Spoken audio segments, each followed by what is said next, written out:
प्रिय विद्यार्थियों नमस्कार। मैं प्राध्यापक शांतिलाल बिश्नोई आप सभी विद्यार्थियों और प्रतिभागियों का आज की क्लास में हार्दिक स्वागत करता हूं। आज अपना शीर्षक है पद परिचय। पद परिचय। तो पद परिचय के बारे में हम पढ़ें इससे पहले मेरा आपसे निवेदन रहेगा कि आप इस चैनल के लिंक को अधिक से अधिक विद्यार्थियों और परीक्षार्थियों तक पहुंचाएं और चैनल को सब्सक्राइब करके बेल आइकन का बटन दबाना नहीं भूलें। तो चलिए शुरू करते हैं। पद परिचय। वाक्य में प्रयुक्त प्रत्येक सार्थक शब्द को पद कहते हैं। जब सार्थक शब्द अलग होता है, जैसे राम पुस्तक पढ़ता है, तो राम शब्द यदि अलग है तो वह शब्द कहलाएगा। पुस्तक शब्द यदि अलग है तो वह शब्द कहलाएगा। पढ़ता अलग है तो वह शब्द कहलाएगा। लेकिन जैसे ही हम इनको मिलाकर राम पुस्तक पढ़ता है वाक्य बना देंगे, तो राम पुस्तक और पढ़ता है ये तीनों पहले अलग अलग शब्द थे, वो अब वाक्य में आते ही क्या बन गए? पद। तो यहाँ पर परिभाषा देखिए कि वाक्य में प्रयुक्त प्रत्येक सार्थक शब्द को पद कहते हैं तथा उन शब्दों के व्याकरणिक परिचय को हम क्या कहते हैं? व्याकरण का परिचय बताने को हम कहते हैं पद परिचय, पद व्याख्या या पदान्वय। तो पद परिचय में उस शब्द का भेद, पद परिचय में क्या बताया जाता है? जैसे किसी इंसान का परिचय दिया जाता है, उसका नाम, उसकी जाति, उसका गोत्र, उसके गांव का नाम। उसी प्रकार पद परिचय में भी शब्द के भेद, उपभेद, उसके लिंग, वचन, कारक आदि का परिचय दिया जाता है और उस वाक्य में प्रयुक्त अन्य पदों के साथ उसका क्या संबंध है, इसका भी उल्लेख किया जाता है। तो यहाँ पर जैसे किन किन का परिचय दिया जाता है, वाक्य में कौन कौन होते हैं, तो सीधी सी बात है कि वाक्य में सबसे पहले हम बात करते हैं संज्ञा की। यदि संज्ञा शब्द है तो उसका पद परिचय किस प्रकार दिया जाएगा? कई विद्यार्थियों की ये समस्या रही है कि उनको पद परिचय आसानी से समझ में नहीं आता है। तो यहाँ पर आप इस वीडियो को आखिर तक देखें, आपको पद परिचय पूरी तरह समझ में आएगा। तो संज्ञा शब्द का पद परिचय में क्या है? केवल हमें संज्ञा शब्द की ही पहचान बतानी है, उसका परिचय देना है और उसका क्रिया के साथ क्या संबंध है वो बताना है। देखिए, किसी भी संज्ञा शब्द के पद परिचय हेतु हमें 5 बातें बतलानी होती है। ये ध्यान रखना है हमें कि संज्ञा का सबसे पहले प्रकार कौन सा है, जातिवाचक है, व्यक्तिवाचक है, भाववाचक है, कौन से प्रकार की है। उसका लिंग क्या है, जो भी संज्ञा शब्द आया है वह स्त्रीलिंग है या पुल्लिंग है। उसका वचन क्या है, वह एक वचन है या बहुवचन है। उसमें कौन सा कारक प्रयुक्त हुआ है और उस शब्द का क्रिया के साथ संबंध क्या है, यानी क्रिया के साथ संबंध, संज्ञा शब्द का क्रिया के साथ जो संबंध है वह कारक के अनुसार जाना जाता है, यानी उसमें किस प्रकार के कारक का प्रयोग हुआ है वह बताएगा कि उस संज्ञा का क्रिया के साथ क्या संबंध है। अब मैं आपको यहाँ पे उदाहरण के द्वारा समझा रहा हूँ, आप उदाहरण देखिए। जैसे उदाहरण है, अभिषेक पुस्तक पढ़ता है। मैंने ऊपर बताया कि अभिषेक यदि इस वाक्य में नहीं होता, वाक्य में नहीं होकर यहाँ पे अभिषेक होता, तो ये अभिषेक शब्द यहाँ पे क्या होता? शब्द होता। लेकिन जैसे ये किसी वाक्य का हिस्सा बना है तो यहाँ पे अभिषेक शब्द है, ये क्या है? पद है। अब हमें इस अभिषेक शब्द ये जो शब्द था, अब ये पद है। अब इस अभिषेक पद का हमें परिचय देना है। तो परिचय दिया तो सबसे पहले क्या हो गया? अभिषेक शब्द है, व्यक्तिवाचक संज्ञा हो गया। अभिषेक है, पुल्लिंग है।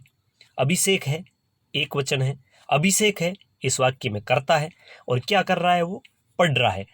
पढ़ता है क्रिया का ये क्या है? करता है, यानी पढ़ने की क्रिया है, वो करने वाला कर्ता कौन है? अभिषेक है। तो ये अभिषेक यहाँ पे संज्ञा शब्द है, संज्ञा पद है और संज्ञा पद का परिचय इस प्रकार दिया गया। अब यहाँ पे दूसरा पद आया पुस्तक। अब पुस्तक क्या है? तो पुस्तक जातिवाचक संज्ञा है, स्त्रीलिंग है, एक वचन है और यहाँ पे पुस्तक किस रूप में आया है? कर्म कारक के रूप में। तो कर्म कारक है और पढ़ता है, क्रिया का क्या है? कर्म है। तो ये इस प्रकार संज्ञा शब्द का पद परिचय दिया जाता है। तो संज्ञा शब्द का जो पद परिचय है उसमें आपको किसी प्रकार की दिक्कत नहीं होनी चाहिए। अब इसका दूसरा भेद आता है, वो आता है सर्वनाम शब्द का पद परिचय, यानी संज्ञा के स्थान पर प्रयुक्त होने वाला शब्द क्या होता है? सर्वनाम। तो सर्वनाम के पद परिचय में भी हमें इन बातों का उल्लेख करना होता है। सबसे पहले हम पढ़ चुके हैं कि सर्वनाम के प्रकार कौन कौन से हैं।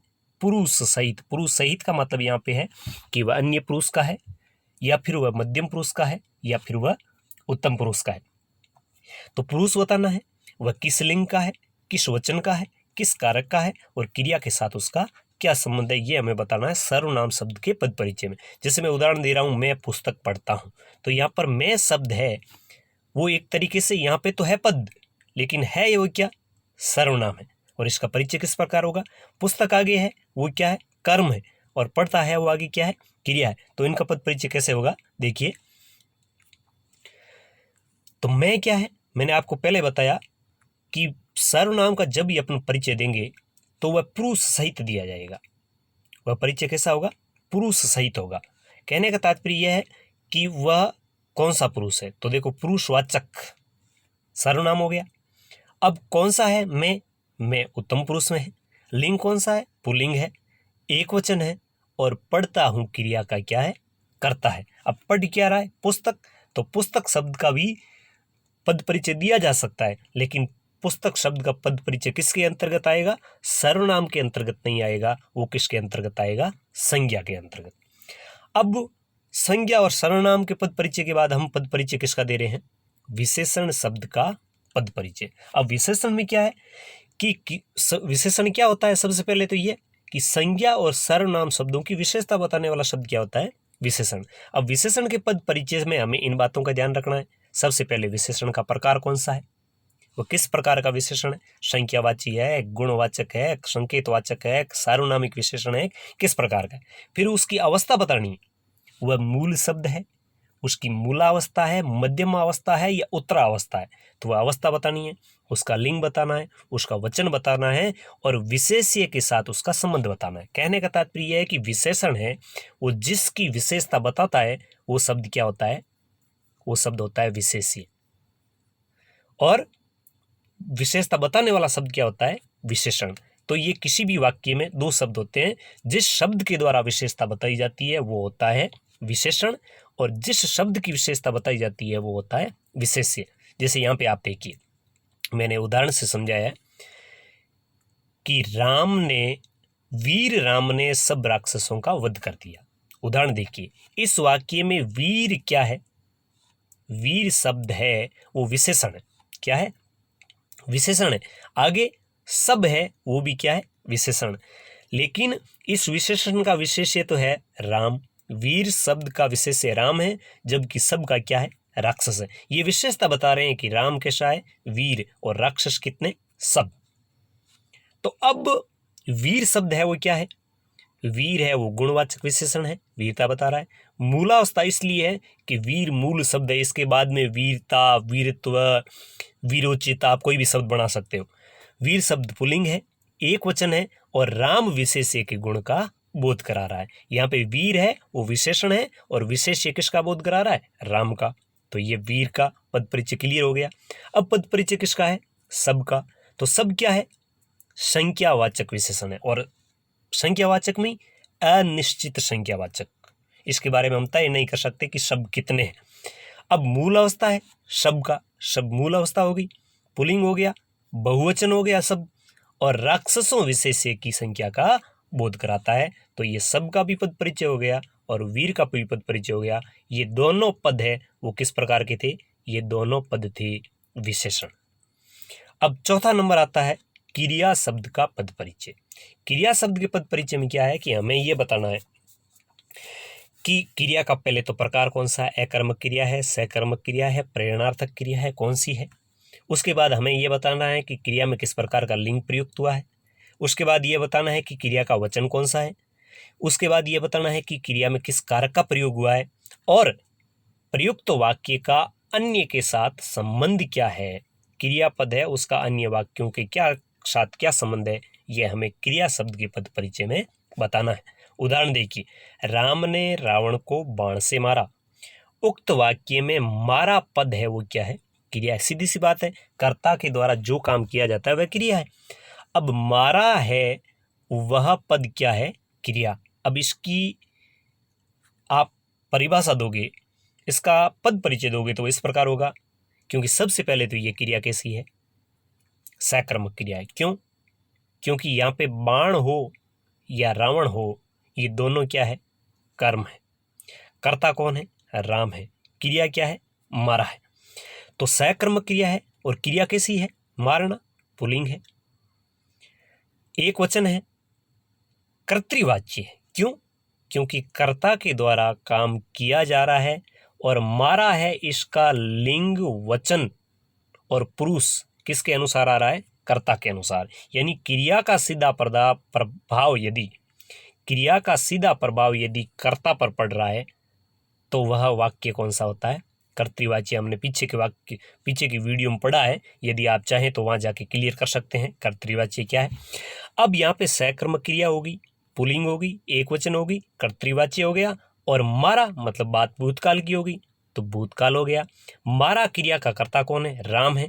और कर्म कौन है? रावण है। और करण यानी साधन कौन है? बाण है। मारा किसको? रावण को। किसके द्वारा? बाण के द्वारा। किसने मारा? राम ने मारा। तो एक कर्ता हो गया, एक कर्म हो गया, एक करण हो गया, ये तो तीनों हो गई कारक की बात। भूतकाल काल हो गया, कर्तृवाच्य हो गया, एक वचन हो गया, पुल्लिंग हो गया, और क्रिया हो गई सकर्मक। तो इस प्रकार पद परिचय दिया जाता है, क्रिया शब्द का पद परिचय।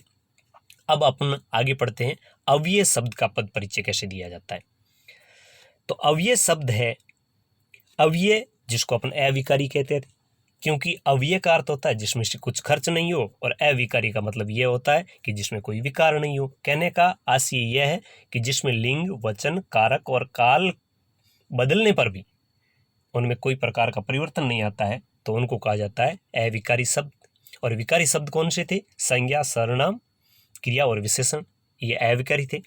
तो अव्यय शब्द का पद परिचय कैसे दिया जाता है, यहाँ पे आप विशेष तौर पर ध्यान दें, क्योंकि उन चार का पद परिचय अलग था। इनमें क्या करना होता है? अव्यय या अविकारी शब्द का रूप लिंग, वचन, कारक आदि से प्रभावित नहीं होता, इसीलिए ये क्या है? अव्यय है।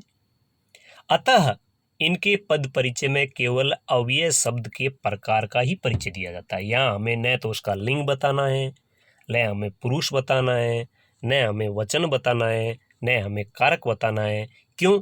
क्योंकि इन सब का किसी उस पर कोई प्रभाव अव्यय पर नहीं पड़ता, इसलिए हमें अव्यय शब्द का प्रकार बताना है, उसकी विशेषता या संबंध ही हमें बताना है। अब अव्यय शब्द कौन कौन से हैं या अविकारी शब्द कौन कौन से हैं? तो सबसे पहले हम पढ़ते हैं क्रिया विशेषण का पद परिचय। इन सब के बारे में, क्रिया विशेषण क्या या संज्ञा, सर्वनाम, क्रिया विशेषण या क्रिया विशेषण, अव्यय, इन सब का यदि आपको विस्तार से अध्ययन करना हो तो आप पीछे इस चैनल में वीडियो खोज के पढ़ सकते हैं। तो क्रिया विशेषण का पद परिचय कैसे दिया जाता है? जैसे लड़के ऊपर खड़े हैं, उदाहरण क्या है? लड़के ऊपर खड़े हैं। यहाँ पर क्रिया विशेषण क्या है? खड़े हैं क्रिया है, और क्रिया की विशेषता कौन बता रहा है? ऊपर शब्द। ऊपर शब्द क्या विशेषता बता रहा है? कि खड़े हैं, लेकिन कहाँ? ऊपर। तो खड़े हैं शब्द की विशेषता बताने वाला शब्द है ऊपर। ध्यान रहे, क्रिया विशेषण क्या होता है? क्रिया की विशेषता बताने वाला। तो यहाँ पर खड़े हैं शब्द क्या है? क्रिया है, जबकि ऊपर ये क्या है? ये विशेषता बता रहा है कि खड़े हैं, लेकिन कहाँ? ऊपर। तो ऊपर ये पद है, ये स्थानवाचक क्रिया विशेषण है। हमने ऊपर पढ़ा कि अव्यय शब्द का प्रकार ही बताया जाता है। तो प्रकार यह है कि क्रिया विशेषण कैसा है? स्थानवाचक है, और खड़े हैं क्रिया के स्थान का बोध कराता है। अव्यय या अविकारी शब्द के पद परिचय में हमें केवल इतना ही बताना है। अब नंबर दो में हम पढ़ेंगे संबंध बोधक अव्यय का पद परिचय। संबंध बोधक में क्या है? जैसे उदाहरण दीजिए आप। संबंध बोधक अव्यय होता है जो वाक्य के साथ संबंध जोड़ता है। तो जैसे भोजन के बाद विश्राम करना चाहिए, ये वाक्य है, तो इसमें भोजन और विश्राम करना चाहिए, इसमें संबंध बता रहा है के बाद। तो के बाद शब्द क्या है? यहाँ पे पद है। इस वाक्य में के बाद पद है, और पद कैसा है? अव्यय पद। अब यह संबंध बोधक अव्यय जो भोजन का संबंध विश्राम के साथ जोड़ता है, तो हमें के बाद इस पद का परिचय केवल और केवल इतना देना है कि ये अव्यय किस प्रकार का है। तो ये अव्यय किस प्रकार का है? संबंध बोधक अव्यय। क्योंकि अव्यय या अविकारी शब्दों में केवल उसके प्रकार का ही पद परिचय दिया जाता है। नंबर 3 देखिए, समुच्चय बोधक अव्यय का पद परिचय। समुच्चय जैसा नाम से विदित है, दो वाक्यों को, दो संज्ञाओं को, दो सर्वनामों को, दो स्थानों को जोड़ता है। जैसे उदाहरण देखिए, तृप्ति और गुंजन जा रही है। अब और है, ये क्या है? अव्यय। और कैसा है? समुच्चय बोधक अव्यय। तो और का हमें केवल इतना ही बताना है कि वह और समुच्चय बोधक अव्यय तो है, किस प्रकार का उसका भेद है? तो भेद यही है कि समुच्चय बोधक अव्यय संयोजक है, दो वाक्यों को जोड़ने का काम कर रहा है। तृप्ति और गुंजन दो संज्ञाओं को क्या कर रहा है? जोड़ रहा है। इतना बताया समुच्चय बोधक अव्यय का पद परिचय क्लियर हुआ। इसके बाद चौथा और अंतिम भेद अव्यय का देखिए, विस्मयादि बोधक अव्यय का पद परिचय। विस्मयादि बोधक अव्यय का पद परिचय। जैसे विस्मयादि बोधक अव्यय है, उसके कई प्रकार होते हैं, घृणा बोधक, आश्चर्य सूचक, विस्मय सूचक, या फिर घृणा के बारे में हो, या खुशी के बारे में हो, प्रसन्नता के बारे में हो, शोक के बारे में हो, तो उसके कई भेद है। तो विस्मयादि बोधक अव्यय का पद परिचय, जैसे मैंने उदाहरण दिया, अरे यह कौन, आश्चर्य प्रकट किया गया है। तो यहाँ पर अरे पद आया है, वो क्या है? विस्मयादि बोधक अव्यय है। और अरे का आप पद परिचय देना चाहोगे तो कैसे होगा? उसका नाम ही लिखना है अव्यय का, सिर्फ और सिर्फ अव्यय का प्रकार बताना है कि विस्मयादि बोधक अव्यय है, जो विस्मय के भाव का बोध कराता है। इतना कहते ही विस्मयादि बोधक अव्यय का पद परिचय पूर्ण हो गया। तो प्रिय विद्यार्थियों और प्रतिभागियों, यह पद परिचय था। और पद परिचय के बारे में विशेष प्रकार की मांग अभ्यर्थियों द्वारा होती थी, विद्यार्थियों द्वारा होती थी। मैंने आसान तरीके से नोट्स बनाकर आपके लिए यह विषय वस्तु है यहाँ पे प्रस्तुत की है। जरूर आपको ये पसंद आई होगी, जरूर आपको समझ में आया होगा। मैं पुनः आपसे गुजारिश करूँगा कि जो भी आप वीडियो देख रहे हैं, जो भी वीडियो के मार्फत पढ़ रहे हैं, उसके बाद आप अपना कमेंट जरूर दें, आप अपनी राय जरूर दें। आपको किस प्रकार से समझ में आया, यह बात आप जरूर बताएं, ताकि आगे किसी वीडियो में यदि संशोधन की गुंजाइश हो तो मैं कर सकूं। पुनः आपसे निवेदन कि अधिक से अधिक चैनल को लाइक, शेयर और सब्सक्राइब करें, और अधिक से अधिक अपने मित्रों को इस चैनल का सदस्य बनाएं। आपके उज्जवल भविष्य की शुभकामना के साथ आपका अपना प्राध्यापक शांतिलाल बिश्नोई। जय हिंद, जय भारत।